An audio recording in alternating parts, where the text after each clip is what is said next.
Hello, Dr. James Bogash, expert in health and longevity, and today we're going to talk about a topic that I've been hammering on for the past 2+ years, and that is our response to the pandemic versus problems with the virus itself. And I've said from the very beginning that there is a risk benefit to every intervention we do, and it's many times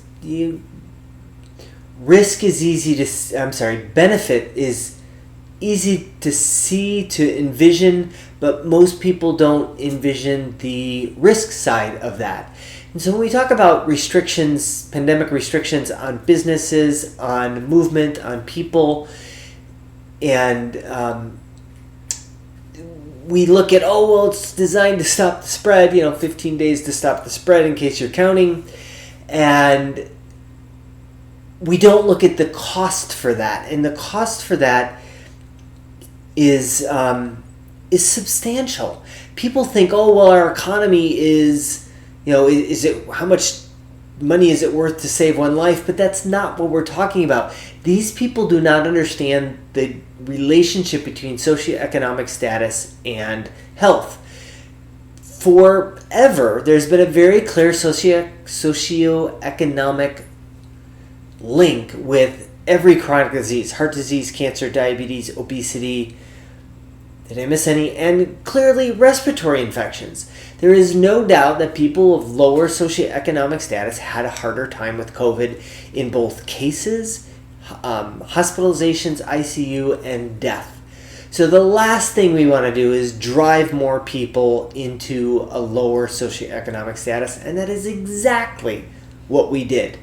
Just recently, the New York Times ran a story that over 5,100 businesses in the Manhattan area had closed down as a result of the pandemic.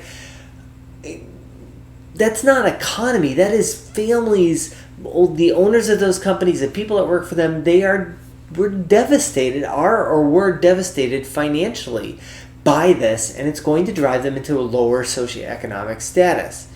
And that will then increase their risk of heart attacks, diabetes, cancer, stroke, all of that. And you can bet without a doubt that in the long run, we will lose far more people as a result of a lower socioeconomic status than we ever did to COVID. And this is all prompted by this particular, it's a modeling study out of Nature, and they estimate that by the end of 2022, so 5 months out, we'll have 75 million more people in poverty as a result of our pandemic response, not the virus.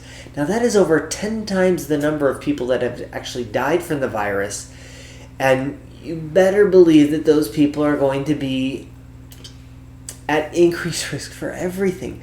We need to understand that there's a risk benefit. All of these mitigation measures that we take, whether it's vaccination, whether it's stay-at-home orders, whether it's closing businesses, whatever, there is a cost to all of them. A direct cost with increased stress levels, with people not getting medical costs, but then the long-term stress is what we do to these people's living.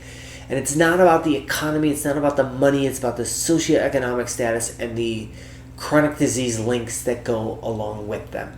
So anytime before you agree or think or have a discussion that any type of intervention is a good idea, you need to fully understand the downsides, and I think most people do not. Any of you who are not watching this because you no longer have a TV or computer or phone would understand what I'm talking about.